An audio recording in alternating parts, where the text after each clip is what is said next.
Secara singkat bahwasanya Imam Syafi'i rahimahullahu taala ya, beliau ya dilahirkan pada tahun 150 Hijriyah di Asqalan. Dan ada yang mengatakan beliau dilahirkan di Gaza, di Palestina. Tahun 150 Hijriyah adalah tahun di mana wafatnya Al-Imam Abu Hanifah rahimahullah. Bahkan ada yang mengatakan Al-Imam Syafi'i lahir di hari di mana Al-Imam Abu Hanifah meninggal dunia. Namun yang jelas tahun di mana Imam Abu Hanifah rahimahullah meninggal dunia, maka disitulah lahir Imam Syafi'i rahimahullah taala. Tatkala beliau berusia 2 tahun, ayahnya meninggal dan beliau berada di Palestina. Akhirnya ibunya membawa pulang Imam Syafi'i ke kampungnya yang sesungguhnya, karena Imam Syafi'i ini Al-Qurashi, dia dari suku Quraisy dan kita tahu nenek moyangnya tinggal di kota Mekah. Maka tatkala ayahnya meninggal, ibunya bawa pulang Imam Syafi'i di kampung aslinya, yaitu di kota Mekah. Disitulah ibunya mendidik Al-Imam Syafi'i. Sebagai peringatan bagi kita bahwasanya banyak ulama berhasil gara-gara bimbingan ibunya. Lihat Imam Syafi'i, bapaknya enggak ada, ayahnya tidak ada, yang bimbing adalah ibunya. Namun ibunya tegar dalam membimbing Al-Imam Syafi'i rahimahullah. Ada sebagian ulama yang mengatakan ya, sebagian ulama mengatakan bagaimana kita ingat waktu kita kecil, ibu kita ngantar kita ke masjid untuk sholat subuh. Ibu nunggu di luar. Kita ditungguin sama ibu untuk laksanakan salat subuh berjamaah. Kemudian pulang diantar kembali. Kenapa? Sang ibu semangat agar anaknya terbiasa sejak kecil salat berjamaah. Jadi peran ibu sangat penting karena ibu yang sangat dekat dengan anak-anak ya. Oleh karenanya lihat bagaimana Imam Syafi'i berhasil ya dibimbing oleh ibunya. Maka Imam Syafi'i kemudian menuntut ilmu di kota Mekah. Tatkala usia 7 tahun beliau sudah hafal Quran. Kemudian tatkala berumur 10 tahun beliau sudah menghafal kitab Muwatta, kitab hadis. Ya, ini menunjukkan cerdasnya Imam Syafi'i. Muwatta kitabnya tebal, isinya hadis-hadis, ya, ribuan hadis. Ya. Ternyata sudah dihafal Imam Syafi'i waktu berusia 10 tahun. Kemudian waktu umur 15 tahun beliau sudah diizinkan oleh gurunya untuk berfatwa, yaitu Muslim bin Khalid Az-Zanji Al-Makki menjadi ijazah, itu memberi istilahnya SIM bagi Imam Syafi'i untuk apa? Untuk berfatwa di Mekah. Ya. Subhanallah ya. Bukan mufti Jogja, bukan mufti Jogja atau mufti UGM. Ini mufti apa? Mekah Al-Mukarramah, Makkah Al-Mukarramah. Umurnya berapa? 15 tahun. Antum bayangkan bagaimana cerdasnya Imam Syafi'i. Kita 15 tahun masih ngapain? Enggak tahu masih ngapain. Ya. Imam Syafi'i sejak kecil sudah bisa bahasa Arab. Antum sampai sekarang belum bisa bahasa Arab. Makanya saya pernah ditanya sama seorang, "Ustaz, saya ini belajar ilmu, tapi saya merasa diri saya kok ujub lama-lama, Ustaz." Saya bilang, "Apa yang kau ujubkan?" Saya jawab begitu. "Apa yang mesti kau ujubkan? Kamu mau ujub, ilmunya enggak ada mau diujubkan. Kalau punya ilmu baru ujub. Ilmu aja enggak ada, bahasa Arab aja enggak bisa, mau ujub. Ente dengan kalah dengan anak-anak Madinah masih kecil sudah bisa bahasa Arab. Ente udah gede belum bisa bahasa Arab. Apa yang mau diujubkan? Ujub tidak pada tempatnya. Ente kalau ujub punya ilmu banyak, pintar, itu ente mungkin ujub ada pas, meskipun itu keliru. Ini enggak ada sebab ujub kok ujub. Enggak bisa apa-apa mau ujub. Lihat Imam Syafi'i rahimahullah 15 tahun sudah diberi izin untuk berfatwa di kota Mekah, luar biasa. Setelah itu berangkatlah beliau ya ke kota Madinah, karena di sana ada Al-Imam Malik, imam dari hijrah, imamnya kota Madinah. Berangkat Imam Syafi'i belajar ke Al-Imam Malik. Disebutkan dalam sebagian riwayat Imam Syafi'i waktu datang pertama kali kota Madinah, dia mendapati majelis Imam Malik sangat luar biasa, banyak orang yang hadir. Dan dia kebetulan datang belakangan, agak terlambat beliau ya rahimahullah, dan beliau kebetulan tidak membawa pena dan tidak bawa kertas. Sementara Imam Malik menyampaikan hadis-hadis Nabi SAW. Imam Malik punya majelis hadis. Kitab Muwatta'nya diajarkan di kota Madinah. Maka tatkala Imam Syafi'i tidak membawa pena dan tidak bawa kertas, maka mulailah dia mengambil air liur dari mulutnya dengan jarinya. Maka kemudian dia tulis di tangannya. Ini semangat dia untuk apa? Catat pengajian. Ya.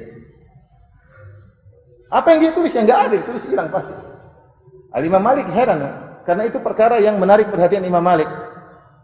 Setelah pengajian dipanggillah Imam Syafi'i, "Apa yang kau lakukan?" Seakan-akan ngejek. Kok Imam Malik ngomong, dia apa tulis pakai apa? Pakai air liur.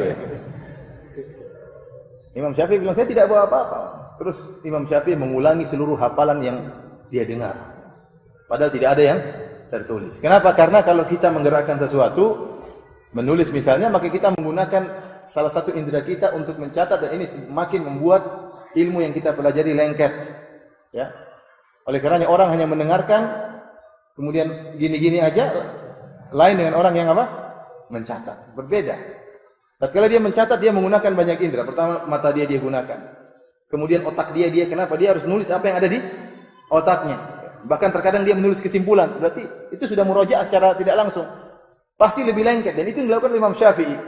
Meskipun tidak ada pena, tidak ada kertas, dia tulis dengan air liurnya dan pasti hilang. Tapi tatkala dia tulis itu sebenarnya dia sudah mengulang apa? Pelajaran yang disampaikan oleh gurunya Imam Malik rahimahullahu ta'ala. Akhirnya dimuliakan Imam Syafi'i rahimahullah oleh Imam Malik. Kenapa? Luar biasa ini anak. Hafal yang disampaikan oleh Imam Malik. Sampai setelah itu kalau ada orang datang minta hadis dari Imam Malik mengatakan, dengarkan dari anak ini. Ada wakilku, siapa? Imam Syafi'i rahimahullah ta'ala. Nah, demikian juga orang yang hadir dalam pengajian. Saya katakan tadi, pengajian kita itu ibadah. Kenapa? Karena menuntut ilmu adalah ibadah. Siapa yang ragu kalau menuntut ilmu adalah ibadah? Ya. Menuntut ilmu jelas ibadah. Yang Rasulullah SAW mengatakan, man salaka tariqan yaltamisu fihi ilman sahalallahu lahu bihi tariqan ila al-jannah. Barang siapa yang menempuh satu jalan untuk menuntut ilmu, Allah mudahkan jalannya menuju surga. Para ulama menyebutkan kenapa Rasulullah SAW hanya mengkhususkan jalan menuntut ilmu. Bukankah segala perjalanan yang dilakukan untuk ibadah mengantarkan kepada surga? Orang berjalan ke masjid mengantarkan kepada surga, orang berjalan hajian mengantarkan kepada surga, ya. Orang berjalan untuk bersedekah mengantarkan kepada surga. Tetapi Rasulullah SAW tidak sebutkan yang lainnya. Yang disebutkan oleh Nabi SAW hanya barang siapa yang berjalan dalam rangka menuntut ilmu. Kata para ulama, karena jalan termudah menuju surga adalah menuntut ilmu. Oleh karena menuntut ilmu adalah ibadah. Nah, orang yang hadir dalam majelis ilmu juga berbeda-beda.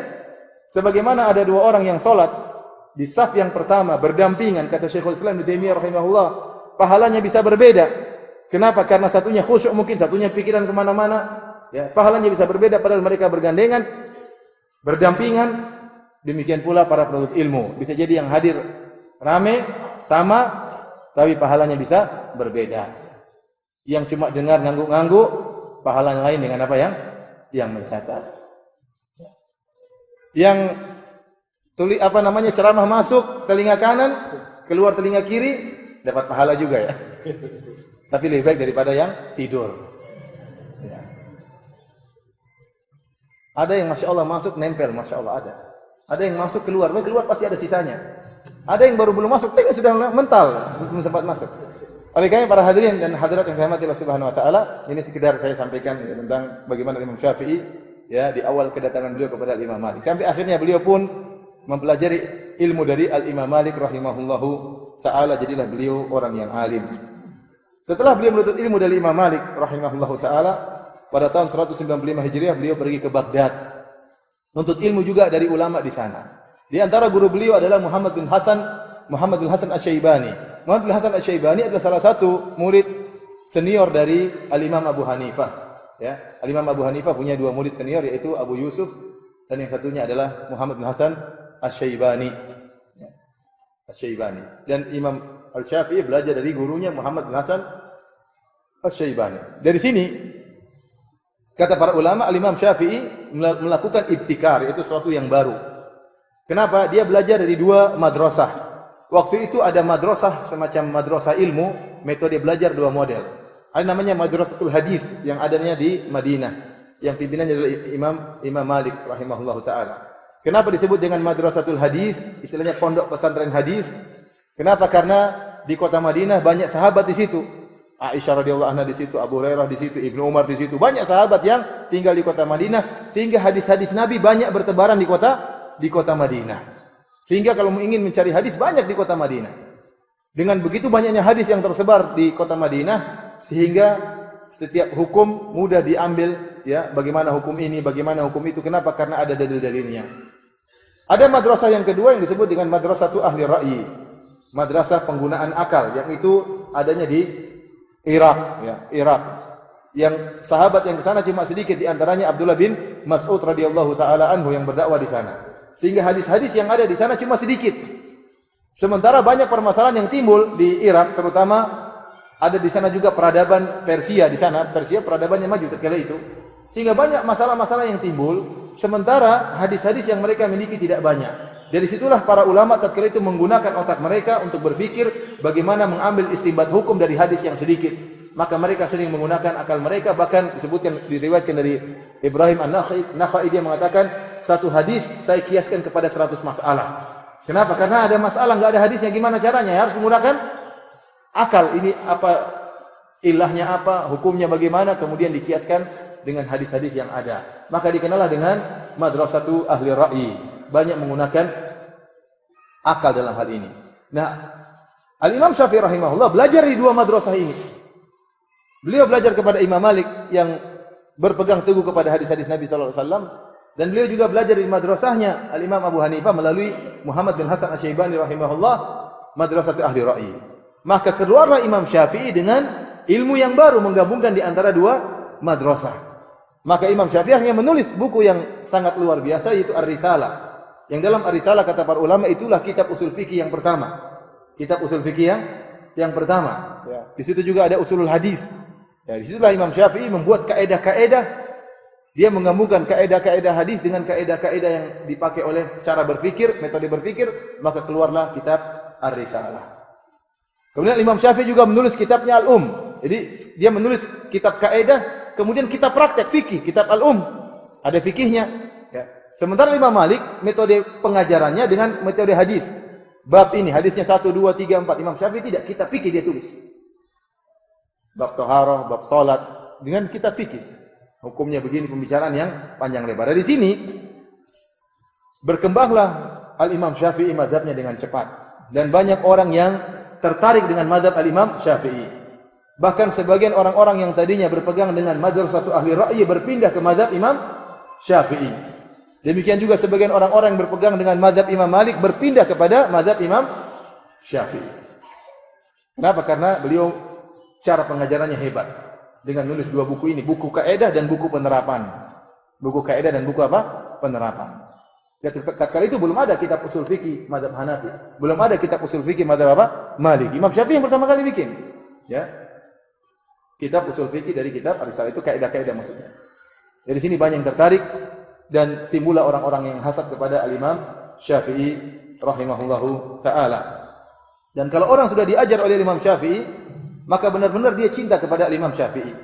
Ya, saya sebutkan bagaimana karismatik Imam Syafi'i rahimahullahu taala, sampai-sampai muridnya Imam Ahmad ya pernah berkata, Imam Ahmad punya madhab sendiri Imam Ahmad, tapi begitu dia mengagungkan gurunya Imam Syafi'i, dia mengatakan sittatun ad'u lahum sahran. 6 orang yang aku mendoakan mereka di waktu sahur. Ahaduhum Asy-Syafi'i, di antaranya Imam Syafi'i. Anak beliau Abdullah pernah bertanya kepada Imam Ahmad, "Ya abati, ayu rajulin kana Syafi'i? Fa inni sami'tuka tukthiru minad du'a ilahu." Anaknya bertanya, "Wahai ayahanda, wahai Imam Ahmad, siapa itu Syafi'i? Saya sering kali dengar kau mendoakan dia."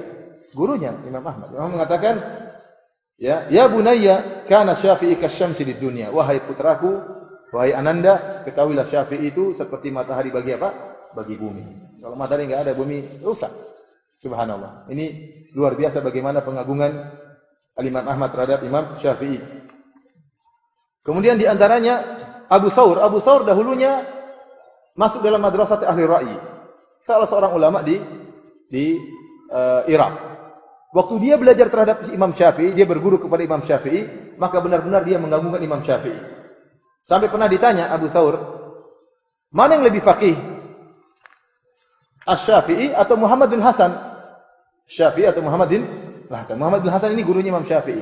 Namun dia bermadzhab Hanafi, ahli ra'i. Ada yang tanya, siapa yang lebih pintar? Imam Syafi'i atau Muhammad bin Hasan? Guru atau muridnya? Yang murid yang mana? Imam Syafi'i. Gurunya siapa?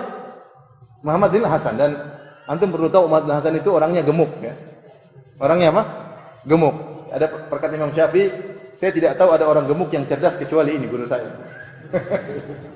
Jangan disangka orang gemuk goblok ya, ada juga yang pintar. Di antara ulama yang gemuk yang pintar siapa namanya? Muhammad bin Hasan Asy-Syaibani. Sampai ada seorang kalau enggak salah Waqi' bin Jarrah juga gemuk. Waktu ditanya, ada yang ngejek, ada yang nanya, nyindir ya. Masya Allah ente gemuk, kata dia, ini karena kebahagiaan dengan Islam. Makanya saya apa? Saya gemuk, enggak banyak mikir. Kalau mikir terus lurus. Baik, para hadirin yang Subhanahu wa taala, intinya ditanya sekarang bertanya, Imam Syafi'i Abu Thawr. Abu Thawr ni muridnya Imam Syafi'i. Dan Imam Syafi'i muridnya Muhammad bin Al-Hasan Asy-Syaibani. Sekarang Abu Thawr ditanya, siapa yang lebih pintar? Imam Syafi'i atau gurunya Muhammad bin Hasan? Maka apa jawaban Abu Thawr yang menunjukkan dia fanatik atau sangat cinta kepada Imam Syafi'i? Dia mengatakan, Asy-Syafi'i afqahu min Muhammad. Syafi'i lebih pintar daripada gurunya itu Muhammad bin Hasan. Wa Abi Yusuf juga lebih pintar daripada Abu Yusuf. Wa Abi Hanifah lebih pintar juga daripada Abu Hanifah. Jadi bukan cuma lebih pintar dari Muhammad bin Hasan, bahkan lebih faqih daripada guru-gurunya, daripada kakek gurunya. Siapa itu? Abu Hanifah.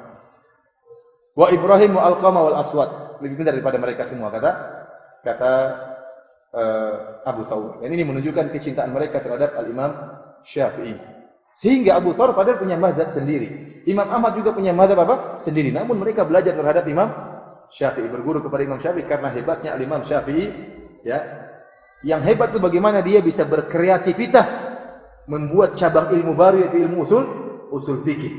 Yang sekarang kita tinggal pelajari hasilnya. Tapi kreativitas membuat bagaimana ilmu yang tersebar ini dijadikan kaedah, ini hebat.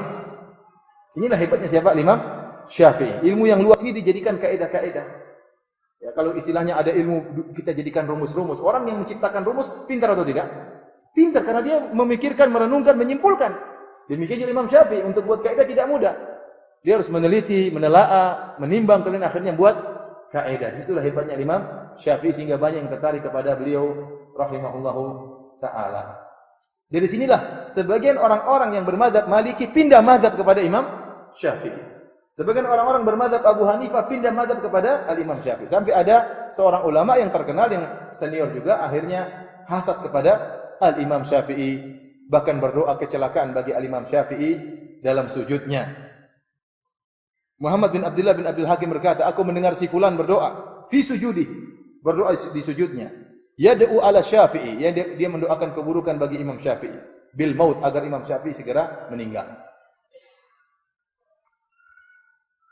Doa yang dia sebutkan, dia mengatakan, Allahumma amit Syafi'i, fa innaka in abqaitahu in darasa madhhabu Malik. Dia berdoa, ya Allah, matikan Syafi'i. Kalau Syafi'i tidak mati, akan hilang mazhab Imam Malik. Saking sayangnya dia kepada Imam Malik. Dia tidak ingin mazhab Imam Malik hilang, maka dia berdoa, ya Allah, matikan Syafi'i. Akhirnya doa ini disampaikan kepada Imam Syafi'i. Dia berkata, aku pun menyampaikan, kata Muhammad bin Abdullah bin Abdul Hakim, dia berkata, aku sampaikan doa ulama tersebut tentang keburukan kepada Imam Syafi'i kepada Imam Syafi'i. Apa kata Imam Syafi'i tatkala mendengar doa tersebut? Dia mengatakan, tamanna rijalun an amuta wa in amut fatilka sabilun lastu fiha bi auhadi. Beberapa orang berangan-angan agar aku mati. Kalaupun aku mati, maka itu semua orang pasti akan mati. Aku tidak sendirian yang akan mati. Semua orang pasti akan mati. Para hadirin Allah Subhanahu wa taala, tidak lama kemudian, sekitar sebulan setelah itu Imam Syafi'i meninggal dunia. Allah alam doanya dikabulkan atau tidak. Intinya setelah itu sebulan kemudian Imam Syafi'i meninggal dunia. Rahimahullahu taala. Beliau sakit kemudian beliau meninggal dunia. Ini sekedar sejarah ringkas dari Al-Imam Syafi'i. Kemudian Imam Syafi'i memiliki banyak murid-murid, ya. Kemudian berkembanglah mazhab Al-Imam Syafi'i.